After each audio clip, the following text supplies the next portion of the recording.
What is up, everybody? Welcome to the Shot of Sports podcast. Grab a drink, grab a snack. This is your weekly dose of sports where we'll break down and do a deep dive of the world of sports. Whether you're a casual fan or a diehard, we're here to bring you the latest, the best analysis, and the hottest takes.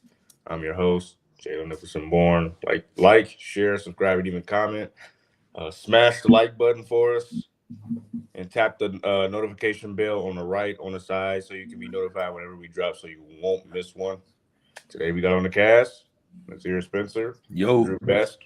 We're supposed to have Chris Pittner as well, but he might be running a little late. So, guys, how was y'all day? I mean, how's work? Rather. great man, it's great. It's pretty fun. Drew, you got the table here. I want to hear what you've been doing at work. Yeah, well, I heard that you were in my neck of the woods yesterday. Oh, yeah. Got to spend a day in Green Bay. Sure, that was a blast. It was probably unlike any other time you've been to Green Bay before. It's a little different these days. Yeah, it's wild, man. It's all blocked off. Going to those, the drafts there next week, and they're preparing. You had some good info on like the construction, why it was like that, and I was walking around just talking to fans and stuff. They're making murals and of Matt Murphy and stuff like that, and they were just they were just so happy that that the draft was in their homes. And I was at the airport, and they were welcoming everyone to come through, international, nationally, and it was pretty cool. I got a story up on it on WTMJ, so if you guys want to go check that out, go ahead. It's a really cool little draft story I made. Just giving updates on the airport and just the construction and what to expect next week. So it should be cool that everyone's kind of covering it their own way. Yeah, I went through it. It was it encapsulated all the aspects that a lot of people are looking into with the draft. It's a great read. Make sure you go check it out.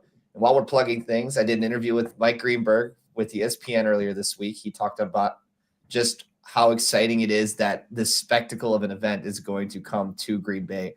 And I really think that he has a lot of excitement for it. It'll be interesting to see how they cover it and how, like he said, they lean into that history of Lambeau Field and the Green Bay Packers. As you do see, everyone, if you're on Spotify, come to YouTube to watch us video-wise so you can see us talk about graphics, and you'll be able to see us, our live reactions face-to-face. And here's Chris Pittner. We were just saying we were going over. I was busy recording something this morning. So and of course technology is being stupid, so it's not working out too well right now, unfortunately. That's the college say how was work, but you're still in school, so we have to say how was school going. We got 18 credits this semester, but we're getting through it. Boy, a full-time student for real. What the hell? Yep. You know it. What's the schedule look like, man? What you been doing? I got class in about an hour, and then I have it until 3:15. Oh my God, you got a whole high school day. Yeah, pretty much. My Tuesdays are absolutely wicked right now. Jesus, you got Friday classes? No, that I don't have, thankfully. But we have sports meetings on Fridays sometimes, so. Nah, well, that's the manager duties. Well, how many baseball, softball games has Radio got left in the season? We got 2 more, I think. Don't quote me on that, though. Yeah, because I was gonna say you would be done because of EdgeFest being done, but I know you got that, and I will plug that you got something exciting going on at the draft as well, right? 91.7 The Edge. We're not exactly sure how we're going to be handling coverage yet, but we will be there in some capacity, and UWW-TV will be there as well. Wow. That sounded sick. I didn't know that. Yeah, we all got credentialed. I think it was like last week maybe we got approved for it, so it'll be exciting for sure. Do they have a lot of colleges up there? Or just like we don't know, to be honest with you. I don't know how many even tried. That's the thing. I would assume there'll be at least a couple, but you can never be 100% sure. Madison will be there. I can contribute to that. You would think. Yeah. I think if Green Bay has a journalism program, when I spoke with, I will say, go ahead, Chris. I would think Green Bay would have some up there as well, but you never know. Well, we're gonna start the day off. Yeah, I haven't heard anything directly from Green Bay. Oh, we're going. All right. Yeah. Before we start now you go, Jim. Before we start the show off, We're gonna jump into some breaking news that just dropped this morning. Lee Corso will be we're retiring from NCAA football, which is him best on College game days, right before the at like 8, 7 in the morning, right before the kickoffs of all the college games. What are y'all first thoughts on that? Go ahead, Drew. You were talking about it before. Man, what a legacy. It's something that I don't think anybody wanted to see happen because he brings so much life to that broadcast, to that game day crew. And he's been there for so long. It's going to feel weird going and watching a college football game day without him. And the only thing that I did find weird was the fact that he's ending after week 1 of a new season. I kind of would have figured if he would have known that he was ready to go, that he would have been done right at the end of the last college football season. So I'm sure there's a lot of stuff that we're not hearing about it yet, but I think that just, I guess we could cherish him for one more week. I mean, my thoughts on that, if I had to guess, is probably he had some form of complication within the last few months. Like, he didn't think it would be his last opportunity the end of last season, and something came up, and I believe he's over the age of 90. So when you get that old, just things happen sometimes, and I feel like that's probably what happened in this situation. Something came up in the last 4 months to where he's probably not going to be able to at least travel with the crew anymore, kind of like how Hubie Brown did his last game a couple months ago for ESPN in Milwaukee against Philly. I think the situation's probably pretty similar. Yeah, I was going to bring up his age. I know he's pretty old, so I think that plays a huge factor in it. When you get that old, I'm sure you don't want to move around and like that anymore across the country every weekend. And so it's probably something along those lines. But yeah, I mean, it is kind of weird, the timeline of when he's doing it. I would just think like he would say, "Oh, I'm retiring. I'm not coming back next year," or "I will come back next year, but I'm going to play out the year." So it's a little interesting, but it sucks to see him go. But I'm sure that they'll replace him with someone that can fill his shoes. Not right away, obviously, but they always find someone that can do it in a good capacity and a bad capacity. I mean, one could argue that College Game Day is like one of, if not the best program on ESPN right now. Yeah, I agree. Adding Pat McAfee to the crew just elevated the show. It added another fun element with the whole kickoff challenge, or the kicking the field goal challenge at all the schools, and it's really become one of the best programs on ESPN. Yeah, what I would say is that we're starting to see the end of legacies, like with Dick Vitale, and now you got Lee Corso ending. Not saying Dick Vitale is done at all, but I'm just saying that the legacies are coming to an end. You start thinking about all of the famous people and all of the household names you grew up watching. That means you're getting older and it's that time. So we'll gonna have to probably leave that there, but it was definitely a great legacy for sure to watch, and I was always looking forward to whatever head he was gonna put on. So, can I drop a little bit more breaking news? Yeah, go ahead. Yeah, as of I believe at 8:00 this morning, the NFL announced that Brad Paisley is going to be the headlining act after the draft. He's going to perform on that Saturday night. In the past, it's been Big Sean, Motley Crue. This year, it's Brad Paisley. I don't really know what to think about it. I want to hear it from you guys first. I figured that out yesterday when I was up there. I asked this old man, and he's like, "Oh, I think it's some country singer. I think it's Brad Paisley or something." I don't know, some crazy. I don't know how he knew that, but yeah, he told me on the sidewalk, and I was talking to him for like 10 minutes, and he was just telling me, and I'm like, okay, I don't know. I don't really know who Brad Paisley is. I'm not really familiar with his game. I'm gonna have to do some research on it before next week. But same. Me too. I don't know. I'll leave that up to you guys who are the hardcore country guys. I love country, but yeah, too deep in it. But I figured it out yesterday, and I didn't know if they were going to announce that today or tomorrow. So I don't know all the country people, country artists. I know the Morgan Wallens, the Jason Aldeans, and I know the Luke Combs, but that's about it. Sam Hunks. That's pretty much all. I mean, right now is definitely the time where country is probably at its peak in mainstream culture. Like Morgan Wallen and Luke Combs have really kind of normalized country. So being able to capitalize on that market, even if it's not like a Morgan Wallen or a Luke Combs or a Jason Aldean, is still really good because country music is on top right now. I mean, it's become part of mainstream culture where it wasn't really like that before. Hmm. All right, so that's the breaking news we have for you. And And I will say, Go ahead. go ahead. Go ahead. I'm just gonna say, Brad Paisley was around when we were 6 or 7 years old. That was kind of when he was really hitting his stride.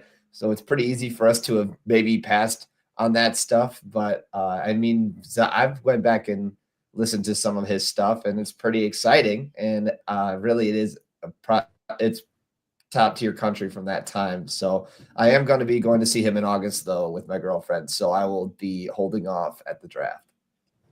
Oh, okay. All right. Yeah, All right, take McLean. All right. Mr. McLean. All right.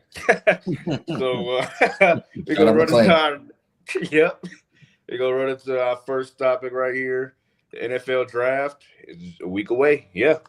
1 week from today, we'll know where our first rounders for our teams will be playing for. I'm excited to see what my Bears and Broncos do. But what about y'all? Nazir, you were up there. What was it like yesterday? And Broncos. I gotta get used to that still. But anyways, yeah. But but no, it was great though, man. I mean, I couldn't get inside anywhere, but the bars were all open. They had This was a picture from Nazir as well. Yeah, they had the bars open. That's the draft stage. Obviously, they're still building around it to make some nice things going on, so you can have fun while the picks are being made.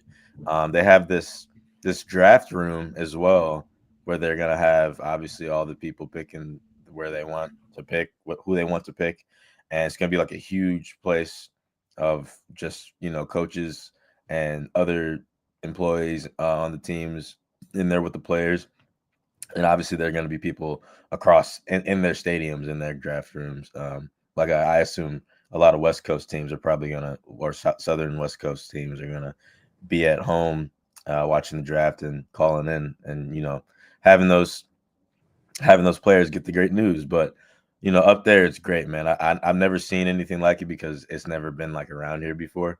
So it was really cool to experience that. I'm hoping to go back up next week during the draft or maybe before the draft during the day, get some more pictures, get some more interviews with a lot of fans, and that's gonna be fun. So if you're driving up to Green Bay, be careful because it's going to be packed. I will tell you that. Minnesota's a drive away, Chicago's a drive away, and anywhere in Michigan is a drive away, and Cleveland, and all of those surrounding cities. Just be careful driving because it will be busy all next week. And don't forget, Easter's on Sunday. So that's when all the people are going to start coming up. And Wednesday is going to be the busiest day. So be careful. And if you're flying in, have fun. The airport's really nice. And you're going to have a blast. So they made it really nice. It's a small airport, but they did a lot of good things to attract people. So as soon as you step off the plane, that's when the draft process begins. Question for you, because you're up in the area. How are they doing like hotels and stuff like that? Like, because obviously I don't think there's quite enough lodging in Green Bay for everybody.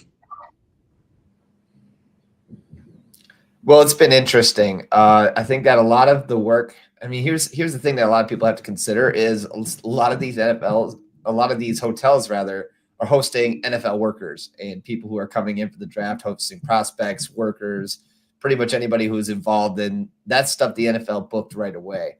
And beyond that, there's still hotel housing that people are looking for. And at the beginning of the draft process, a lot of people were considering doing Airbnb on their house because a lot of people were like, oh, I live near the stadium. I can make a couple $100. And they realized that process was not only really expensive to do legally, but it was also difficult to prepare. So I don't know how many people continued with that, but it's going to be, I know that there is still hotels available per Discover Green Bay's Nick Meisner. He's their vice president, I believe, of communications.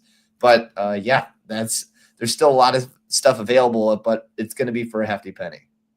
I will say the airport director at in Austin Straubel International in Green Bay, he said that their first impressions, he wants them, the fans, to come back to Green Bay, not only to come back but and experience everything, but he wants them to like have this feeling of like, oh, Green Bay's so nice, like maybe I can start a business here, maybe I can live here. And as you said, it's going to be a pretty penny after this, especially because those big events make the economy just go up, and the prices go up and everything like that. Supply and demand, everyone. But it's going to be interesting. They got a lot of people coming up, and they're really excited to kind of showcase what they got going on in Green Bay, especially locally. They got a whole bunch of stuff that's really fun. So they're gonna do all their game day traditions, and it should be cool. So something this week as well that Green Bay was ranked like one of the best cities to live in the country as of right now, like just best smaller cities to live in. So definitely a lot going well for them there. It is really quiet up there, I will say. Who do you it's the smallest big city you'll ever be in. Right. Who do you guys want to take first pick? Ooh. First Titans first pick or No. For Packers, who do you guys want to pick? Well, I'll share what Mike Greenberg thinks with ESPN. He said it's an unpopular opinion, but he thinks the Packers should trade out of the first round, which there's no way that's going to happen when that would take the air out of the entire stadium. He thinks in terms of just draft itself and the prospects that are going to be there when the Packers are up, he thinks the best thing the organization can do is trade back because he thinks there's going to be a lot of people that are going to be suitors for a quarterback who are going to be willing to jump 10 or so picks. So he's thinking that they should trade back to the early second round. I disagree, and I think that most of Green Bay would disagree as well. And it'll be interesting to see, but I think they got to go pass rusher because that's really where we were struggling the most. And I think if you give Hafley a guy that he's personally suited for himself, then I think that will certainly help with that development. About you, Chris? I think pass rusher is probably the best bet as well. I know you can never go wrong with offensive line either, just because you can never have enough offensive linemen. I know a lot of the fans are going to say wide receiver or corner, but the Packers don't have a great track record, with the exception of Jair, of course, drafting secondary first round. They struggle with it quite a bit. They drafted Stokes a couple of years ago. That was an unfortunate situation. Darnell Savage didn't pan out nearly as well as we thought he would. Obviously, Lucas Van Ness has not turned into what a lot of Packers fans thought he could have been either, but I think pass rush is the number one thing that they have to address. They picked up a corner in Nate Hobbs in free agency. They picked up an offensive lineman in free agency as well. And wide receiver is just not a position they typically go for in the first round. So I think that leaves pass rusher as the main one. And that's a position that they refuse to address, or I don't want to say refused, but they didn't address in free agency. So it just makes the most sense for them to make a move on that right away. Jalen, who you want the Bears to pick, man? I know you got a lot of options, but you guys picked a lot of linemen. We are. You picked up a lot of linemen, so I mean, you don't really need that right now, do you? Yeah, you need someone young that's a lineman. They just picked up a whole new starting lineup. Yeah, they signed a whole lineup of O linemen, bro. I don't know if you really need that right now. Maybe yes, we need more linemen. You cannot have enough. They got a little 7 out there in order to keep Caleb safe. Yeah, okay, that's fair. Yeah. Give me Kelvin Banks out of Texas. He's 6'5", 315 pounds. He blocks well, got good hands.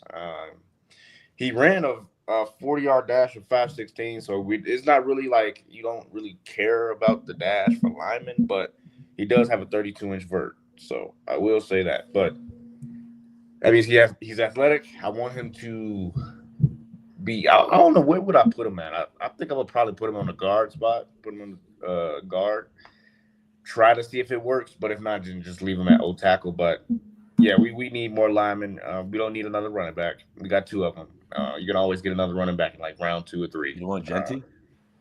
Genty's going to make it that far. I like Genty a lot. I mean, he's perfect for our system, but we need the lineman. I mean, the first round pick has to be a lineman. Like, it has to be a lineman because, as we've seen in the past, when you draft or when you sign so many linemen, how has that worked last year? It did not work at all. Caleb still had led the league in sacks, and it was a historical record. That's also because of they drafted 2 skill players in the first round last year, right? And that was because they needed linemen. No, hold on. Yeah, and they refused. I thought the second pick shouldn't have been Roma Duzier. I think that was a bit of a mistake on their part. And he didn't do, I mean, obviously he's very young. He's still got time to develop as a player, but he didn't do anything last year. Jalen, we got to start blaming He'll be Caleb fine. Williams for those sacks, man. I don't know if the O-line was bad, but like he held the ball for like 10 seconds every. Oh, don't get it twisted. I would love to blame Caleb Williams, as you know.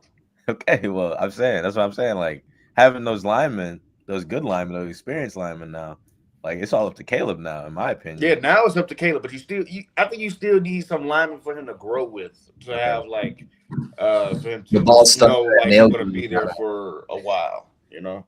Yeah, I feel you. Okay, well, And men that the Bears picked up were older veterans too. Like Joe Tooney, I believe, is over 32 or 33. I don't remember off the top of my head. And obviously picking those guys up for the short term is good, but like you said, the growth for a quarterback with his O-line is crucial.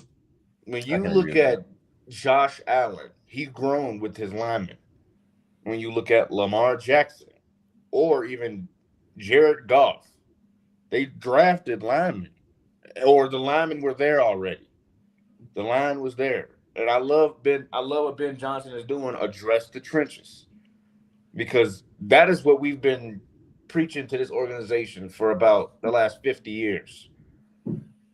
Please get linemen and look at the trenches. They've never done it. They just do it now because they feel like they have the quarterback of the future, which they do. But I just want to know where that was at with Fields, but we're not going to go there. But get the lineman for the first pick, and then you can draft a running back in like round 2 and 3 and things like that and beyond. But you need a first round lineman, because look at how the Chargers were with Joe Alt. let me tell you something about Joe Alt. He should have won or been in contention for Rookie of the Year last year because he had a historic rookie offensive lineman year, and I cannot stand the fact that O linemen do not receive rewards for anything. It kind of blows my mind. But those O linemen that get drafted first round, they have high expectations and they usually pan out pretty well, unless you're like the Raiders and draft one and they just get dog walked every year. A few years ago, I forget his name, but he was getting destroyed in the middle every time he stepped on the field. But man, as a hardball lover, man, I know he's not going to pick a wideout for us. I know that's what. Man, let me bring something up. That just because you mentioned it, when are the Raiders going to draft someone good? They haven't done that, I don't think, at all in our lifetime. You know, They I continue to suck. I listened to this podcast with this NFL scout, and he used to work for the Eagles and the Raiders at one point. And he used to work for the Eagles, and he used to work in Nevada or something like that on the radio station. And he always says that, when he was in radio, he was always just shitting on the Raiders because his boss told him to, and it brought the most listeners. And they've never picked anyone that is really, really good. They had a good team like 3 years ago, made the playoffs, but they let it all go. Their coaching situation is just never pan out because there's always a situation behind the scenes. I don't know what the Raiders' problem is. I don't really care because I'm glad we beat them as many times as we can.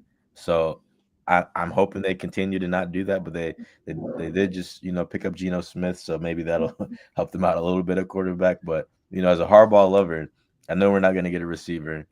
I just want Tyler Warren. If we're not going to get a receiver, get another lineman or get a tight end. We need a tight end. After I saw Will Dissly do some horrible stuff last year, and you telling us to get Genty.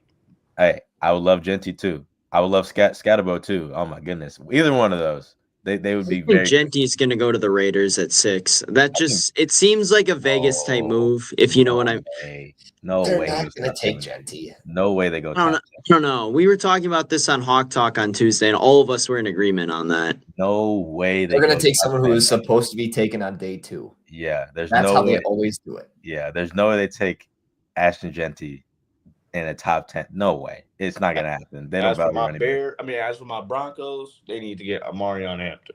Okay, that would be a good pickup. You guys have we don't have a running back. Broncos have a good organization. You got McLaughlin, but you need a running back. Yeah. I would love the right path. they're on the right path for sure. The defense is legit for them, and I think Bo Nix is probably going to take another step this year. How big it is, I don't know yet. I think it really depends on how much the wide receivers grow with him as well. But if they can get a rock solid running back in there, because that was one of their biggest weaknesses last year, that could really help them See, this Jalen, year. that the Broncos are the exact opposite of the Bears. Yeah, they got a line. They got a line, and they have a young quarterback that can grow with them. You know, Quentin Miners, he's been on that team for what 4 or 5 years now, Yeah, and he's Whitewater alum, by the way. Yep, Whitewater. Of course. Fun quick story. Dub. My track coach Josh Ireland, he would help this guy do his starts for the combine, and we were in there for practice one day, and he just big dude just doing these crazy quick starts, keeping up with the track athletes and the starts at least, not during the whole run down the 600 or 60 meter indoors, but when I tell you his quickness and quickness off the line is like uncomparable to like I've never seen a lineman move that fast, especially just off the line. Like he needed help with it, obviously, with the 40-yard dash. And dude, when I tell you that Broncos O-line is going to be like an issue, it's going to be an issue, bro. Like that, he is highest paid guard in the league, D3 wonder. Like I mean that team's good. I'm mostly scared of the Broncos. I'm not scared of the Chiefs. But yeah, that's what I'm saying. You get Omarion Hampton. He would have 2 1,500-yard seasons in back-to-back seasons. He had 15 touchdowns in both of those seasons with less than 300 carries. So I'm like, yes. That's crazy. Let me grab him. Yeah, that would be nice, bro. I want Michael Williams from Georgia. He's a mean guy on defense. Oh my goodness, I would love that, but he's not gonna fall that far. But that'd be great. Yeah, that'd be pretty awesome. I'm gonna leave that. Yeah, I have a question too, because biggest news I think of the last week is Shedeur Sanders doing this last minute meeting with the Giants. That's going to happen today. So we don't know how that's going to turn out. We don't know if he's going to say anything about it. We don't know if the Giants are going to say anything about it. But I guess it's going to be the same question we've been asking for the last 6 months. Where is Shedeur going to get drafted? Is this the Giants saying, hey, we want to draft you, but we want to know a little more? Is this the Giants saying, hey, I feel like it can't be any other reason than we're there. He's not out of the running for the Giants pick. And that's crazy because some people are mocking him still at 20. So he might be the most volatile player in this draft. At 20 is insane. Bro, the disrespect on Shedeur Sanders has to stop, in my opinion. At I 20 feel like is insane. I feel like he's not that bad. I feel like he went to Georgia, or not Georgia. He went to Colorado and Jackson State, and he's never had a good O-line. When you're a quarterback in college and you don't have a good O-line and you still perform at a pretty good level, I feel like that transitions well into the NFL because you're not going to start off with a good O-line. The Giants do not have a good O-line. They don't have anything. And the thing with the Giants is, man, they just picked up. He also had the most incredible athletic wide receiver since Megatron. Right. And they just picked up Russell Wilson and Jameis Winston. And I don't know what they're doing. I don't know if they want to have a quarterback like duel with all three of them, or like it wouldn't make sense to me. I mean, Shedeur would just sit behind them at that point. Well, I can't blame the Giants for that either because the purgatory that they've had since Eli is absolutely absurd. So I'd try to bring in as many quarterbacks as I can as well. Yeah, I mean, and don't forget about Tommy DeVito. He can make a run. Yeah. See, that's what I'm saying. Like, I feel like Shedeur can, in the system like that, or them with like the Browns or something like that. I feel like he would thrive pretty well. I think that's fair to say because he's never had a good O-line his whole career. But again, he's never had another coach in his career either. His dad's been his only coach, so that could also play a big part. So I don't know. We'll have to see. I'm very follow-up question. I got who do you guys think? Okay, go ahead. Yeah, I'll be quick. Just if Shedeur goes and gets picked by the Giants, how does that affect how quarterbacks get picked for the rest of the draft? I don't know if it would get affected that. I mean, again, there's not good quarterbacks in this draft, so I think it would kind of go the same. You know, I feel like there's be a lot of day 2, day 3 kind of players getting picked, and I don't know. That's a good question. I just don't think that. I think the one quarterback I could see rising is what's his name? Sam like loves the guy. Sam, what's his name? Dart. Jackson Dart. Yep. Yeah. Dart. He does He look could Dart. rise. I think he could will rise say- if Shedeur gets picked because teams will get pressured. Jalen And Milroe when you did get- accept his bid to go to the draft, so he must feel like he's going to get drafted pretty early. He should get drafted early. I think he's pretty damn good, but I feel like he'll rise up because the team will get pressured into picking a quarterback fast because they'll think, oh, since Shedeur got picked early, that means Dart's going to get picked early. That's kind of how the draft works. So, I mean, I think that's the only thing that would kind of change, but otherwise there would not be. Or I mean, unless you got Joe Milroe on, I feel like he's a very underrated quarterback in my opinion. I feel like he's going to get picked pretty high, but like mid first round. But we'll see. Just got one quick question before It's we going to move be on. interesting, and it's all going to be done in Green Bay.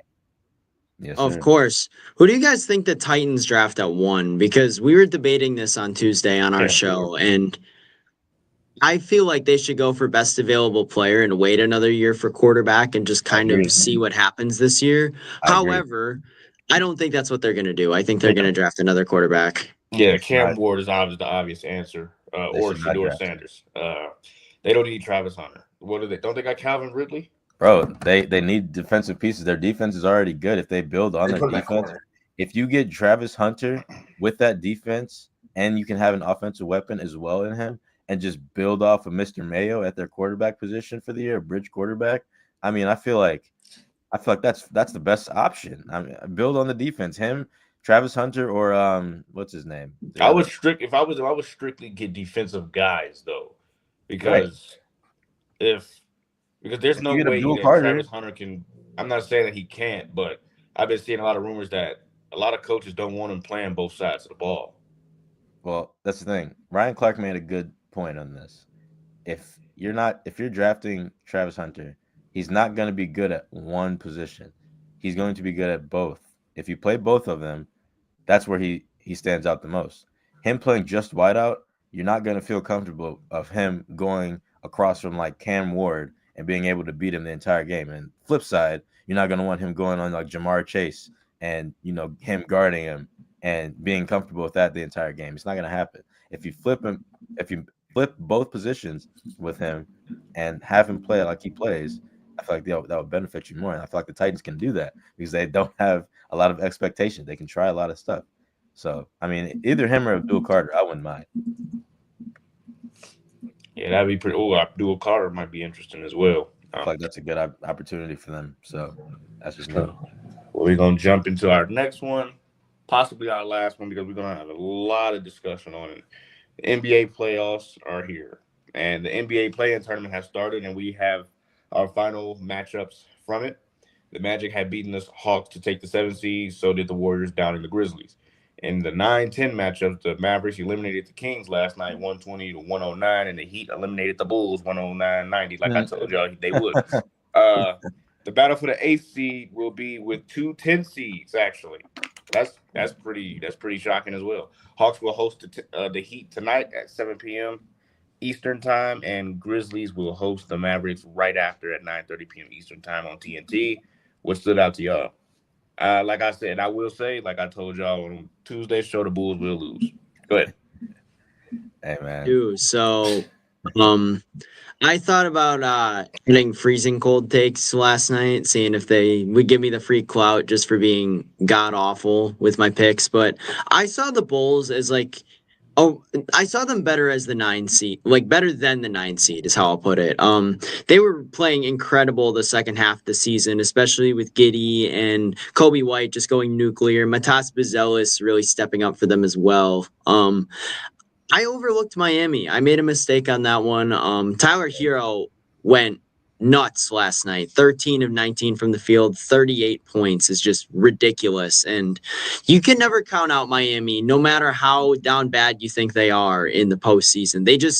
Spo always has them find another gear, and that's exactly what they did last night. Top 5 coach ever, man. I do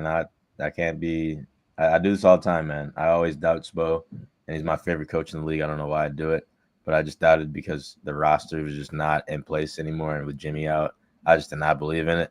And Gidman, he's been playing out of his mind this year, almost averaging a triple double, 21 or no, 18 and 7 and 7. Man, it's something like that. And he's crazy stats for him. So, man, I was thinking, Josh Giddey legacy game, he's averaging a triple double against the Heat. Why not pick them? But did not work out, and I chose wrong. And I kind of believe in Spo. I think he's gonna make playoffs. I don't think the Hawks can beat them. I really don't. So it should be very interesting. And the Kings, I don't know what's going on in Sacramento, man. I think that whole team should get disbanded and brought back to Seattle. I don't know what's going on in Sacramento, man. But that's just my opinion. I don't have any words for them. They're just so bad. Tried to tell y'all about the Bulls for pretenders. Game The two. game that I got to watch the most. How about Game I watched the most was the Warriors Memphis game, and I think with that one, man, I hate to give it to you, Nazir, but Steph Curry looks really freaking good right now. That dude was not missing. I've been I saying will say that. it turned into a ref game in the last 6 minutes. Go ahead. Dude, you've been milking it all Hey. year. You've been doing cartwheels on it. Dude, But I've tried to tell you guys. is that going to be enough to get? I mean, we'll see how they do against the Rockets. I think they can beat the Rockets. They looked fine in this game, but You wanna know another I stat? think How about- it's more of when they get to lesser. You want to know another stat? Guess How who's about 4-0 against the- the Rockets all time in playoffs? Steph, I- boy, 4-0. The Never lost. Warriors. I think their record since they traded for Jimmy was 23-8 in the regular season after the trade deadline, which sounds pretty much correct. And another funny stat, I think Jimmy Butler's made more free throws than field goal attempts since he got to Golden State. That's He's his job. just Yeah, I mean, he makes it to the line. You got to give him that. He finds ways. He drives down. And his defense the other day was incredible as well. He was locking down guys. He had John Morant and told clamps a couple of times out on the perimeter. I've been saying this for a couple weeks now. You can't doubt playoff Jimmy. You just can't. He turns up another gear. Everyone forgets about him in the regular season because he doesn't go 110% the whole time. But once it gets to April, May, and June, he finds another gear every time they need him. He's able to turn it up. I told y'all, didn't I? To the first The 35 Bulls were gonna rounds. lose. Didn't I tell you? You did tell us this, man. How Hey, about the Miami Heat beating the Bulls in 3 straight seasons hey, man. in the I play-in feel- tournament? I feel for you, man. I don't know what's going on. How about them losing by 10 plus in all 3 of them? How about you had giving up 71 points in the first half? That Yeah. was. How about between the Kings and the Bulls giving up 71 points in both halves at home? Go so- ahead. Keep it going. The defense, For man. the 3rd straight season, I love this stat as well because DeMar DeRozan and Zach LaVine got eliminated again in the play-in tournament. That's the 9 and 10 matchup. How about We- that? In 3 straight Sacramento seasons. Bulls on Hawk Talk, and for a good reason. I mean, you literally traded the dynamic duo, if you want to call them that, from the Bulls of the East to the Bulls of the West, pretty much. And Sabonis is a better Vooch, obviously, but the team otherwise just feels so similar. This was supposed to be our biggest moment, right? The Bulls. How about they qualify for the playoffs in those 3 years? They fell to the Bucks 4-1, a gentleman's sweep. So to this day, those 5 games are the only taste of playoff basketball in LaVine's 11-year career. Hey, man. Sounds How like about DeRozan's postseason success? Oh, that's never going to be a thing. Once he left Canada in 2019, the Raptors immediately won the championship. Yep. Since then, he only made the Well, playoffs Kawhi. twice and never made it past the first round. Yep. He's not. I don't think he's that good of a player. I think he's a good mid. Who remember LeBronto? LeBronto Oh, was man. gnarly, dude. That's Fear, embarrassing. man. That was embarrassing. bully I remember ball. that. I am sick and tired of the Chicago Bulls constantly saying, we're going to make the play-in tournament. Or we're going to go to the playoffs this year through the play-in tournament. How about you just break it down and start over? That's why I give credit to the Jazz. They're breaking it down and starting over, right? And they're going to be perennial playoff team in the next 2 or 3 seasons. Think so? Yeah. Do from here then, Oh, I Jalen. know so. The Bulls, they're going to be. What do you think? They're going to continue being exactly where they are for the next 5 to 10 years because they can't seem to. Oh, let's just break it down and start over. They've been doing it since Derrick Rose. You got hard-headed owners, bro. Hard-headed owners for sure. They've been doing it since Derrick Rose. Been doing that since Mike left, bro. Since Michael Jordan, they've been trying to find a way. How come the Lakers been good before Kobe and after Kobe? How come the Cavs been good before LeBron and after LeBron? They weren't good before LeBron, but yeah. They're not good before LeBron. They're good after LeBron. Yeah, With LeBron for a while. They had a couple runs before LeBron got there, but it's nothing like the Bulls had where they were just at the bottom of the league. Yeah, the Bulls were At least the Cavs made the playoffs a couple times out of those years before LeBron. Right. The Cavs were pretty poverty, but the Bulls were like bottom of the bottom bankruptcy before Mike got there. But yeah, bro, you got a hard-headed ownership. I think that's pretty well known in Chicago. That's why the White Sox suck as well. Oh, yeah. Reinsdorf owns both the White Sox and the Bulls. If anything, he's just proving how utterly incompetent he is as a sports owner more than anything, with the way the Bulls are performing and the White Sox having the worst season in modern history and probably on track for it again. Yeah. How about another crazy stat about the play-in tournament, about the Grizzlies, about firing coaches, right? The Grizzlies were second in the West at one point and moved to fourth right before they fired Tevin Jenkins. They're not playing for their season. Yep.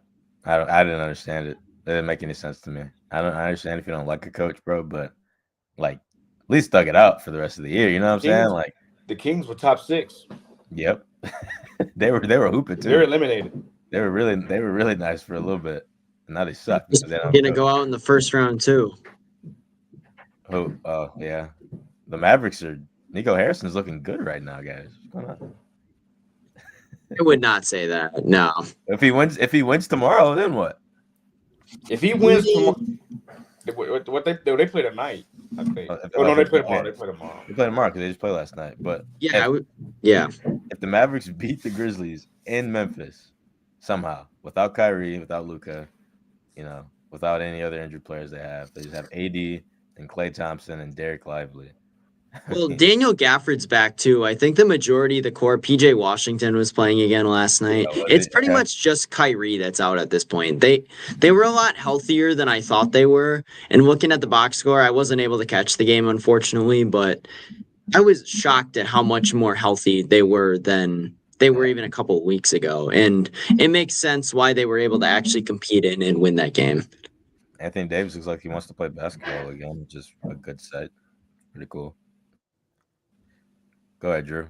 Here's my take. So when we look at the Grizzlies, they're going to. I think they'll win if they don't play Ja, which that makes absolutely no sense because Ja has been the heart and soul of that team. But it's just known that they do not win with him on the court as much as they do when he's off the court. And I mean, you saw it a little bit in that Warriors game where they were down 20. Dude rolled his ankle, missed about 5 minutes, and all of a sudden there was a game again. I'm not saying that it was Ja that was like pulling them down, but you just might go viral with this better basketball. Dude, no, they I'm saying Ja Morant's a great player, but they play a different like brand of basketball when he's not on the court, and that is what helps them win more. And that we've seen it in the time that Ja's missed. And I think that if the Grizzlies play without Ja, who, as you remember, is hobbling on that ankle, I think they have a better chance of winning against this team. Just for reference, Chris had to but I also will say Zach Edey sucks. He'll be back on tomorrow. All right, keep going. No, I'm just saying I'll end my rant with Zach Edey is not good. I don't know how he's getting blocked by Gary Payton II. I don't know how he's getting rim stuffed on putbacks. There makes no sense. That dude is 14 inches taller than half the people on the court. You should be able to dominate. Didn't he fall out too? Am I tripping? He had 5 fouls at least. I know that, but I don't know if he fouled. I fell asleep during the game. I'm not gonna lie, but And he misses free throws. he's never been a good free throw shooter. But yeah, dude. So Zach Edey, they were targeting him with small ball the entire game. Like even Steph was getting in on it. Like he was like trying to rip the ball away, and it was working. Bro, Zach Edey against small ball, they figured him out so quickly that when Draymond was on him, it was just like he couldn't do anything. And he's like 10 inches taller than Draymond, and Draymond's like 6'8". So I'm like sitting there like thinking like, dude, like, what are we doing here? They were just throwing everybody at him in the paint. Like didn't matter how small you were. And if he goes up, he does this thing where he when he's going up for a layup, he holds the ball with 2 hands, obviously, but it's so obvious what he's doing because they know his moves, and he just rip it out. Like go watch the game. They're ripping it out. They're even when he was holding up like this, they were like swatting at him like a fly. It was crazy, dude. I was like, man, this guy's not know how to go out of his way to get past this small ball, bro. His court awareness is like 60 grade, and it's like he'll still be able to go get his 12 and 14, but it's going to be on 4 of 15 shooting. Right. Man, that's interesting. Now, if he shoots the ball 15 times in that game, that's another reason why the Grizzlies could lose. So that's the thing, though, dude. They have Anthony Davis guarding him now. So, like, what's he going to be able to do with Anthony Davis guarding him or Derek Lively? Like, there's no way he's going to be able to, if he's not doing it against Draymond, he's not doing it against them. So it might be good. It'll keep the ball out of his hands. Give it to Desmond Bain. Give it to Scottie Pippen. Give it to those guys who can create that offense from the outside. But back to your comment before, dude. I got it. Ja Morant comment is absolutely. You're gonna go viral with that one, buddy. I just say one more time for me, real quick. What did you say to just remind the crowd, real quick? Just what did you say? All right. Let me be clear. Ja Morant is an incredible talent, but there are in the time that he has not been on the court through suspension, through injury, through other things, the Grizzlies typically have not had the same win percentage, if not better. I'd have to go back and check the numbers, but that's just how it goes. And I'm not saying that it's the only thing that could stop the Grizzlies from winning is him being on the court. I think that there's a lot of ways that the Grizzlies can be stopped, especially if the Mavericks stay hot. But what I'm saying is I think the Grizzlies in this scenario with Ja on a rolled ankle have better odds to win this play-in game over the Mavericks if Ja Morant is not on the court. Now, will he be on the court? 100%, because you're not going to take Ja Morant out of that game in that moment if he's just got a rolled ankle. I don't know the seriousness of the injury at this point, but there's no way I don't think that he doesn't play in this game. With that being said, though, I think that could present.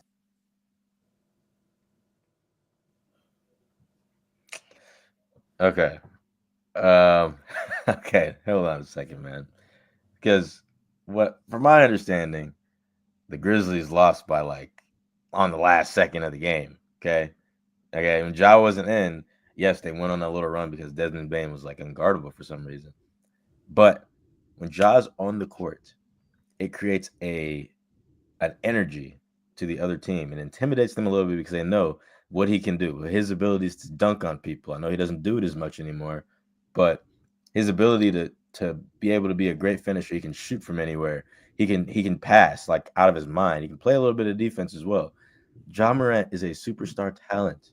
If they don't play him, the team is still going to be – they're the deepest team in the league, bro. I understand what you're saying. The team is they don't play him. They lose by 30. If they don't play Ja Morant the other day, they are going to lose by 20. They're going to – that 20-point lead, it's not coming back. With Ja on the court, they were coming back, and then he rolled his ankle. He literally made the layup when he rolled his ankle. He made the shot, I'm pretty sure. If he didn't, he made the shot. So with Ja Morant on the court, they have the best possible chance of winning. With Desmond Bain just by himself with Jaren Jackson, they're not doing much. Scottie Pippen Jr. is not an offensive player. I've been keeping tabs on Scottie Pippen Jr. all year. He gets activated when Ja is on the floor. Exactly right. So when him and Ja are on the floor at the same time, Desmond Bain's at the 3 or something like that, they are running together. They are making sure that the ball is getting facilitated across everybody, that everybody's touching the ball. Bro, Ja Morant is the core of that team. Desmond Bain is not doing that by himself, bro. And the reason he was doing it the other day is because Jaren Jackson was not doing much. So the perimeter was wide open, you know? So Desmond Bane was just taking all those shots and getting all these crazy layups because they couldn't guard. You said him. Jared Jackson was making so many threes with like that weird janky perimeter shot. That's not, the perimeter was wide open. The inside was not open for them the other day because they were destroying Zach Edey. So they were going to do the same thing to Jaren Jackson. Zach Edey was sitting there and taking up all the space. Exactly. That's what I'm saying. Zach Edey was at fault for the interior for being non-existent. So they were taking these threes. Desmond Bane was getting all those perimeter shots, and that allowed Jaren Jackson to do the same because he couldn't do anything on the inside because you can't have two people on the inside. It just creates horrible spacing. So, Ja Morant spaces out that team. That he makes them who they are, and without him, they're not even close to winning that game. And when he came back in, they were close. He was hobbling on 1 foot, making shots and passing the ball. Bro, come on, man. We got to cut that narrative out already. I don't like it. He's great for energy. He's great for energy. I think the team basketball will suffer if he is trying to put up 25 shots on a 75% ankle. He's going to have to do it. I mean, it's their season. He has a choice now. I mean, I would take my chances. We'll see how it goes. I would take my chances with them playing the Mavericks. You know, do what you got to do. And then if you make it, they don't have a lot of time to rest. But if you don't play Ja in these games, you might as well trade him. Bro, you got 7. You got 7 games. He's gonna play. They got 7 games in extra. You can rest him like the game 1 if he really needs it. Right. Yep. You know what I'm saying? Like, give him a little bit more rest. If you lose the first game, second game, okay, that'll suck. But you get to go back home, and then Ja can be prepared to go make it 2-2. It makes so much sense, bro. I understand what you're saying. I know what you're saying. He's injured. You know, he's not taking the most efficient shots sometimes. But when he does, the team is damn near unstoppable. So, I mean, if they win, they will play the Thunder, which would suck because Shea kind of get cooked by the Thunder. Yeah, so I don't know. That's going to be a very interesting series. Yeah, well, that's going to say, like, congratulations, you got the 8 seed. Now you're going to go losing 5. I think that's what I think the Warriors lost on purpose to the Clippers last day of the season because I don't think they wanted to see the Thunder. No, they didn't want to see the Lakers or the Nuggets, one of those. Well, that's the other thing to bring up. I think it was the Nuggets or the Thunder. I don't think they had a problem with the Lakers. They match up well with the Lakers. I ain't gonna lie to you. Well, if they won, they would have been the 6. So they would have been not too long ago. Say it again, Drew. I think they match up. I think they would match up well with the Lakers. So I think they didn't want to match up with the Nuggets. Well, I think the Warriors would be having fun against the Nuggets, bro. Or play them in round 1. That wouldn't be something good to do for them as well. But you know, we've come to the end of the show now, so we're gonna end it here. Let me get y'all final thoughts of the day. Hey man, tell us about your High School Musical stuff, bro.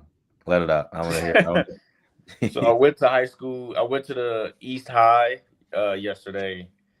I was able to visit the school that was in High School Musical.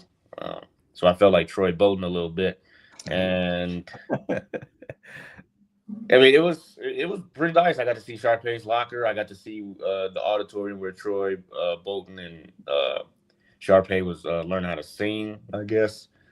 And I saw the famous lunch area, the famous lunchroom. So it was pretty cool to see. I mean, it's actually like 15 minutes from where I live at, so it's not actually too far from me. I'm not gonna lie, bro. I'm coming out to visit you in the summertime. We're going. I don't care. Yeah, it'd be open I think in the summer. I think is open. I think they open all day. I just know that they had school, so we had to go from 3:30 to 5:30. That's when it had on the door High School Musical visitors, and so that's insane. All right, that's crazy. Actually, it had it on the door High School Musical visitor hours. That's wild. That's insane. I have one question, Jalen. So when you got in there and you started looking around, did you just feel this little urge inside of you, this need to just burst out into song and start dancing on the tables and stuff? Was there any of that when you got in there? Not real. I mean, yeah, you did. Yeah, I ain't gonna lie, you did. Don't lie. That's I the would be lunch there. area. That's No where lie. it was. I took that yesterday. The famous East High. You know, But that's insane. I cannot believe they filmed in that high school and people get filmed to it go there. right there. Yep. And then there's Sharpay's locker. You know, You should go to their graduation, see if it's like the last graduation they had. I think there's a cutoff for that one. You think so? I think there's a cutoff for Because that. there'd be way too many. I feel like there'd be way too many. Yeah, people. I think it would be way too many people trying to see, do they actually graduate like this or something like that. So I think that's an actual like cutoff there. I think. Drew, what's your final thoughts? My final thought, just a question, Jalen. Do you happen to have that NHL graphic for the playoffs, or are we gonna go? Yeah. I'm not gonna go based off memory. Let's take a look at that real quick because I'm an Houston Oilers, not Houston, Edmonton Oilers guy. My apologies. And man, they had a really rough regular season, but they have Connor McDavid. I think that they could go on a run here. I think that series against the Knights will be the most important one that they have before a potential Stanley Cup final. Winnipeg's been nuts. Toronto, the 1 seed, they're going to get through the first round, but then they run into one of the Lightning or the Panthers. That's going to be a problem. Yeah, have fun with that. Yeah, and I mean, beyond that, I guess Winnipeg. I think it'll be Capitals and Lightning for the conference finals. It'll be Lightning's good. I mean, Jalen, you got to see a lot of these teams firsthand. Was there anybody that you watched specifically play against the Utah Hockey Club where you're like, that looks like a Stanley Cup playoff winning team? Winnipeg absolutely looks out of this world. They look far miles better than the entire league. So that was my pick. Actually, I was on the radio show post game, and I gave my picks live on the air. So I'm gonna see if I can get that. But yeah, I think when the Winnipeg Jets are far miles better than everyone else, in my opinion. So what kind of separates that team from all the other ones? What do they do differently? And what do they do as a team that makes them over the top, you think? The goaltending. The goalie, I think, is one of the best in the league. I think he's going to be looking at being the best goaltender in the league. And then they have, I think his name is Scheifele, I think it is. He's like tied for the most points in all of the NHL when it comes to player stand wise, and the way they rush, the way they play defense, they're moving so fast, the way they combos are, especially the way they pass the puck around the goal in their power play it's absolutely insane. Like, it's a very high volume offense, very high value. They score a lot of goals. They score a lot, and I don't know how, but it just always finds the back of the net whenever they shoot it. I mean, they had 119 points all this season. So that's pushing almost 120. That's like almost 130. That's winning like 80-90% of the game. So I'm like, the way they look, I just chose them, especially for them to win it all. But I think they're going to go up against Ovechkin the way they're playing, the way they're the storybook. I believe the way the Washington Capitals are running the team right now, I believe that they're going to probably end up playing the Winnipeg Jets in the Stanley Cup. So. Nazir, before your final thoughts, just who do you got a hockey team? I don't think I've ever asked you that. No, dude, I don't have like a. See, that's the thing, bro. The Admirals just aren't like they aren't in the NHL, so it's like kind of sucks.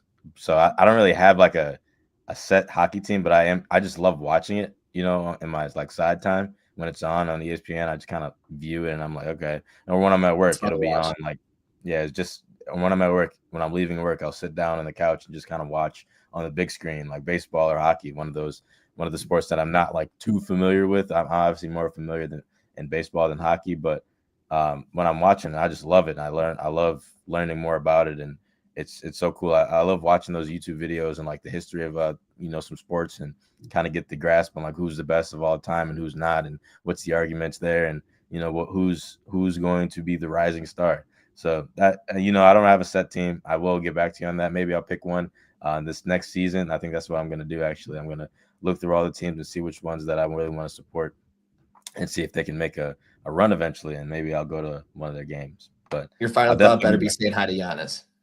Oh, dude. Oh my God, you just brought that up. I was gonna say I'm going to a murder trial tomorrow, but listen. Wow. Whoa. Quick turnaround. quick turnaround from Green Bay. But yes, Giannis came to ESPN Milwaukee the other day, just walked downstairs and he just waved at us, and we said what's up.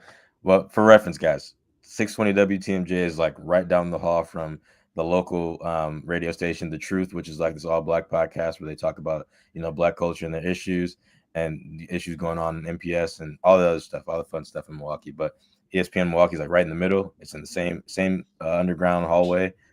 We all have our little studios, but Thanasis and Giannis always go down there to do their podcast, and I think that's where Thanasis kind of does this stuff. But I could be wrong. But he just had Thanasis live the other week at Potawatomi, and him and Giannis were just talking, and it was like the coolest thing ever to see them like kind of talk and praise the Bucks and praise the fans and stuff like that. And for those of you who keep pushing the narrative of Giannis leaving Milwaukee, it's not going to happen. It does not look like it's going to happen. He loves it too much. He has so much fun. He knows everyone here. He gets whatever the hell he wants, by the way. So it's just not gonna. I don't think that's gonna happen. I don't think he wants to move his family across the country to a bigger market. I think he likes being in a smaller market where he can, embrace the local community and be a part of that community. He can walk through the streets of Milwaukee and nothing will happen to him. He's literal royalty in Milwaukee. So what does Markieff Morris know about what Giannis wants? Absolutely nothing. The narrative of ESPN pushing that narrative of big players in big markets is really annoying. Small market teams are allowed to have good players. Remember that, everybody. They are allowed to have good players. Denver, they have one. Giannis, he is one. I mean, literally, it's fair to say that the Bulls don't have one. The Bulls are a bigger market, but they don't have a good superstar. But yes. Yeah. Well, he also had one of the best players of all time for a long time, but not that good. Well, yeah, but that's like before we were really even knew what basketball was. For us. We didn't get to see that. We didn't get to see it, but we get to see Steph, so I'm good. But but met Giannis, and hope you guys meet someone that you like one day. He's really well. good. That'll do for our episode today of the podcast. We'll be live tomorrow as well for the end of the week show, and we'll really dive into the NHL tomorrow. Today is the last night of the NHL season. Subscribe, like, share, and comment. Follow our podcast on other platforms. If you want to hear it in audio version, go ahead and look at the Spotify. The Spotify is in the description of the box below. And if you're on the Spotify, come over to the YouTube channel so you can subscribe to us so you can watch us live with reactions. We post reels, shorts of the shows. We get polls out there as well, and we'll dab into other sports like music, film, and travel or life outtakes as well, like we were just talking about with him in a murder trial. So we'll see you tomorrow. Tomorrow. We'll see you tomorrow, and everybody have a good day.